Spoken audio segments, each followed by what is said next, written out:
Salam sejahtera.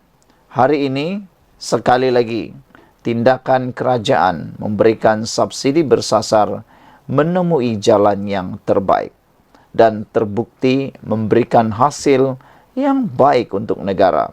Tidak seperti yang diwar-warkan oleh pembangkang. Saudara-saudara sekalian, apapun yang dilakukan di dalam dunia ini perlu masa, ianya tidak memberikan kesan serta-merta, dan untuk menjadikannya sempurna mengambil masa. Apalagi dengan berkaitan subsidi bersasar. Memang diakui ada beberapa perkara yang perlu diperbaiki, tetapi ianya akan diteruskan. Hari ini, pembekal ayam segar lega. Budi Madani RM200 bantu mengurangkan beban. Seorang pembekal ayam segar di Puncak Alam mengakui bantuan Budi Madani RM200 yang diberikan kerajaan sedikit sebanyak membantu operasi perniagaannya.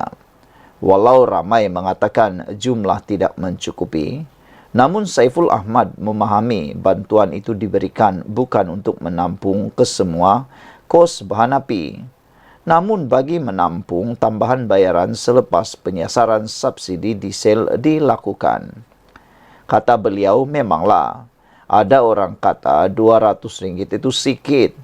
Tetapi saya faham, ia beri atau ia diberi untuk menampung tambahan bayaran apabila diesel naik, katanya lagi. Ia bukan bermaksud untuk bayar semua kos, tetapi ramai mungkin salah anggap. Kata peniaga berusia 55 tahun itu memetik utusan Malaysia. Selain Budi Madani, kerajaan turut mengurangkan beban dengan meneruskan bantuan subsidi kepada kenderaan pengangkutan awam, darat, serta pengangkutan barangan menerusi sistem kawalan diesel bersubsidi. Sementara itu, Presiden Persatuan Pekebun Sayur Cameron Highlands, Chai Kok Lim berkata, sehingga kini kira-kira 200 daripada 800 ahlinya telah menikmati bantuan wang tunai RM200 itu. Ada yang permohonannya ditolak kerana tidak menepati syarat. Namun kata Kok Lim, pihaknya telah menyampaikan permasalahan itu kepada Timbalan Menteri Kewangan Lim Hui Yi baru-baru ini.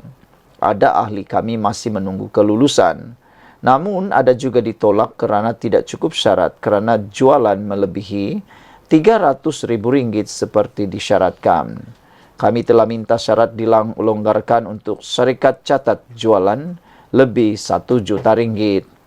Perkara ini telah dimaklumkan kepada Timbalan Menteri Kewangan Lim Hui Yi dalam lawatannya baru-baru ini. Kami mengharapkan keterbukaan kerajaan untuk mendengar rayuan kami bagi memperbaiki dasar berkaitan, katanya. Subsidi diesel tidak pernah ditarik, dimansuh maupun dinaikkan. Sebaliknya, kerajaan melaksanakan penyasaran dengan memastikan golongan benar-benar layak sahaja dapat menggunakan subsidi kerajaan. Bagi individu menggunakan kenderaan berdiesel sebagai kenderaan persendirian, kerajaan menjanjikan bantuan tunai RM200 setiap bulan kepada yang layak. Sekian dulu untuk kali ini. Jangan lupa share video ini. Kita jumpa lagi. Malaysia kita punya. Kita jaga sama-sama, cintai Malaysiaku. Bye-bye. Salam sejahtera. Terima kasih kerana bersama dengan saya di Nazilin Unity Channel. Ini berita terkini yang kita terima yang amat menggembirakan seluruh rakyat Malaysia. Di saat pentadbiran Kerajaan Perpaduan Madani dikecam hebat kononnya gagal di dalam mentadbir negara, hari ini kita dapat berita yang paling baik apabila kerajaan telah pun mengumumkan berita baik, tiada kenaikan tarif elektrik di Semenanjung. Kerajaan mengumumkan tiada kenaikan tarif elektrik kepada semua pengguna elektrik di Semenanjung Malaysia bermula 1 Julai hingga 31 Disember ini. Kementerian Peralihan Tenaga dan Transformasi Air memaklumkan melalui keputusan itu, pengguna domestik perlu dilindungi melalui pelaksanaan subsidi elektrik secara bersasar. Secara keseluruhannya, Jumlah subsidi elektrik secara bersasar bagi tempoh tersebut akan dibiayai kerajaan sebanyak 2.192 bilion ringgit Malaysia. Selain itu, pengguna komersil dan industri akan menikmati penurunan kadar secaj ICPT sebanyak 1 sen per kilowatt jam bagi tempoh yang sama. Kerajaan juga bersetuju menurunkan secaj sebanyak 1 sen kilowatt per jam kepada kategori lampu jalan, tarif G dan G1 di bawah seliaan pihak-pihak berkuasa tempatan. Melalui keputusan ini, kerajaan komited untuk memastikan kesejahteraan rakyat terus terjamin dengan memastikan pengguna domestik terus dilindungi melalui pelaksanaan subsidi elektrik secara bersasar, katanya dalam satu kenyataan hari ini. Rebate 2 sen per kilowatt jam dikekalkan bagi 6.9 juta pengguna domestik di bawah 600 kilowatt per jam. Tiada perubahan kepada 1.3 juta pengguna di bawah 1.500 kilowatt per jam dan rebate 10 sen per kilowatt jam untuk 85,000 pengguna melebihi 1.500 kilowatt per jam. Dalam pada itu, kerajaan berharap agar penurunan kadar secaj ICPT dapat terus mengekalkan kestabilan harga barangan di pasaran di samping menyokong usaha kerajaan untuk menggalakkan pelaburan di Malaysia, memandangkan peluang pekerjaan kepada rakyat dan merancangkan ekonomi negara. Kementerian percaya bahawa pelaksanaan subsidi elektrik secara bersasar merupakan pendekatan yang terbaik pada masa ini supaya dapat mengurangkan komitmen subsidi kerajaan. Peruntukan tersebut sebaliknya akan disalurkan dalam pelbagai bentuk bantuan lain kepada rakyat serta membolehkan kerajaan terus menambah baik infrastruktur awam, penjagaan kesihatan dan menyokong sektor pendidikan negara jelasnya lagi. Selain itu, kerajaan terus kekal komited untuk memastikan kebajikan golongan berpendapatan rendah terpelihara melalui program rebate elektrik RM40 untuk pengguna elektrik dalam kategori miskin tegar yang berdaftar dan disahkan dalam sistem e-Kasih di seluruh Malaysia pada tahun 2024 dengan peruntukan sebanyak RM55 juta Malaysia. Pengguna yang layak boleh membuat simakan status kelayakan masing-masing di laman Sesawang. Sekian dulu untuk kali ini. Jangan lupa ikuti terus ulasan di channel ini. Jangan lupa tinggalkan komen Anda. Bye-bye. Salam sejahtera. Ini analisis terkini berkait dengan PRK Sungai Bakap yang Anda harus dengar dan share kepada ramai orang. Dijangkakan pertembungan kali ini akan dimenangi oleh Pakatan Harapan PH. PRK Sungai Bakap, UMNO usaha yakinkan ahli, bersatu pula mahu bersihkan diri. Ketika UMNO menggunakan sepenuhnya pilihan raya PRK Sungai Bakap untuk memberikan penjelasan kenapa mereka menyertai kerajaan perpaduan, bersatu pula menjadikan PRK ini untuk mengatakan mereka tidak gagal ketika memerintah negara sebelum ini. Tapi pada waktu itu ramai kata memang sah-sah Perikatan Nasional Bersatu gagal dalam memerintah negara sehingga ramai rakyat benar-benar mengibarkan bendera putih. Setiausaha Agung UMNO, Datuk Dr. Ashraf Waji Disuki ketika memberikan ceramahnya malam tadi di Tasik Junjong memberikan penjelasan panjang lebar kenapa UMNO menyertai kerajaan perpaduan. Menyertai kerajaan perpaduan bukan satu hal yang mudah bagi UMNO. Kita kena bekerjasama dengan musuh tegar kita sebelum ini, iaitu DAP. Namun setelah diberikan titah oleh Tuanku Agong dan demi kepentingan negara, kita menyertai kerajaan perpaduan. Selepas tiada parti mempunyai majoriti cukup untuk membentuk kerajaan, kata Ashraf dalam ceramahnya. Ketika calon Pakatan Harapan PH di Sungai Bakap, Dr. Johari banyak bergantung kepada kejayaan calon Pakatan Harapan di Sungai Bakap, Dr. Johari banyak bergantung kepada UMNO. Jika UMNO berjaya meyakinkan 5,000 ahlinya di Sungai Bakap untuk turun menyokong Pakatan Harapan, calon dari kerajaan perpaduan itu akan menang dengan selesa dan merampas kerusi dari PAS yang mewakili Perikatan Nasional PN itu. Sebab itu, pemimpin UMNO nampaknya mengambil pendekatan yang jelas.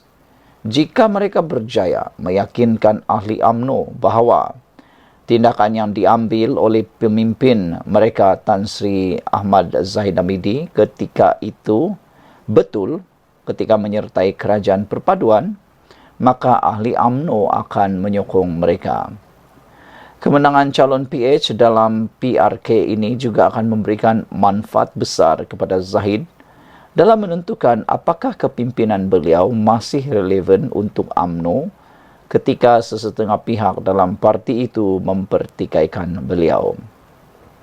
Golongan yang mendakwa diri mereka sebagai UMNO asal ini berusaha meyakinkan ahli UMNO bahawa hala tuju parti mereka sekarang tidak betul dan untuk memperbetulnya Zahid perlu ditukar.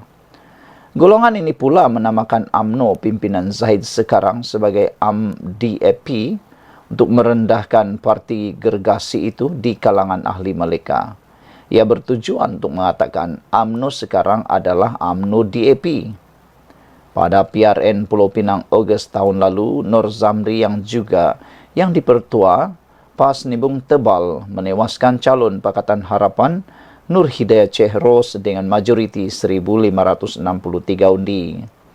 Ketika UMNO berjuang untuk mengembalikan semula ahlinya kepada parti itu, yang sudah mula menampakkan kejayaannya selepas calon kerajaan perpaduan menang di Kuala Kubu Baru, bersatu pula cuba untuk berkata, mereka tidak gagal ketika Tan Sri Muhyiddin Mat Yassin jadi Perdana Menteri dahulu. Ia perlu dibuat untuk menolak label kerajaan gagal yang ditampalkan kepada imej kerajaan Muhyiddin dahulu.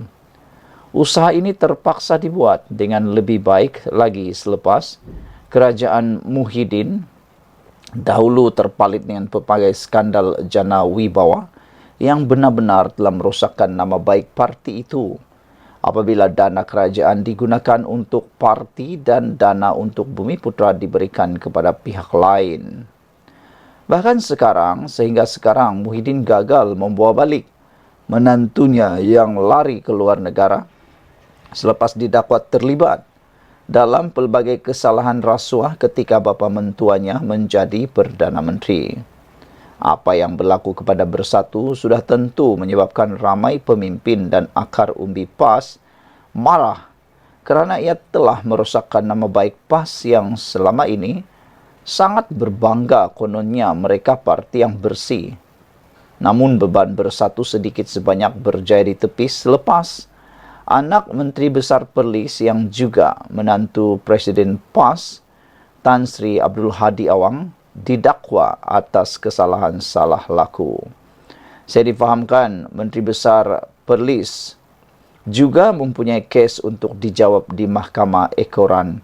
Kes ini ketika berucap di Kepala Gajah Jumaat semalam, Muhyiddin berusaha bersungguh-sungguh untuk meyakinkan penyokong bahawa beliau dan pemimpin PN telah melakukan perkara yang betul semasa memerintah negara sebelum ini. Saya telah ditakdirkan untuk menjadi Perdana Menteri ketika COVID-19 melanda negara. Masa jadi Perdana Menteri selama 17 bulan, kita telah berjaya menyelesaikan isu COVID walaupun ribuan rakyat kita meninggal, kata Muhyiddin dalam majlis itu. Padahal semua orang tahu, kerajaan Muhyiddin telah terlibat dengan skandal besar jana wibawa yang melibatkan puluhan juta wang negara dan parti itu didakwa mengambil wang negara untuk partinya. Kerajaan beliau juga telah dilabel sebagai kerajaan gagal oleh netizen.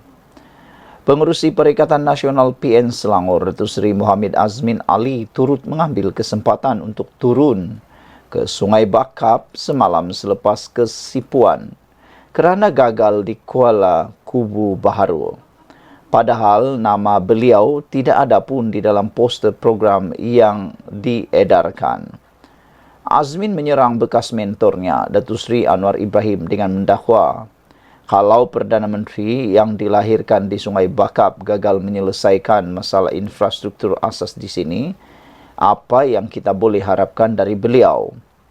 Azmin mendakwa penduduk Sungai Bakap berhadapan dengan masalah bekalan air bersih ketika Kerajaan Pulau Pinang terpaksa mencari sumber air yang lain di Perak selepas Kerajaan Negeri Kedah pimpinan PAS membuat onar dengan isu bekalan air.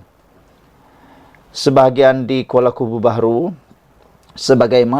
Kubu Baru, peranan Kerajaan Negeri Pulau Pinang yang dipimpin oleh DAP amat besar dalam PRK ini.